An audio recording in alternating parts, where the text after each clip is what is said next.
तो फ्रेंड्स हम जा रहे हैं आज नर्मदा स्टेशनरी में। ओह, नालंदा स्टेशनरी है।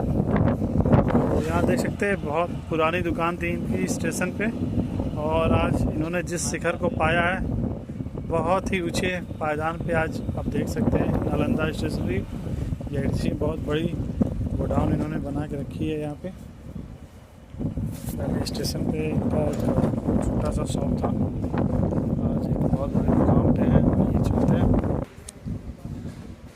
तो फ्रेंड हम यहाँ पे आ चुके हैं। हमारे साथ यहाँ सारे स्टेशन यहाँ मिल जाते हैं।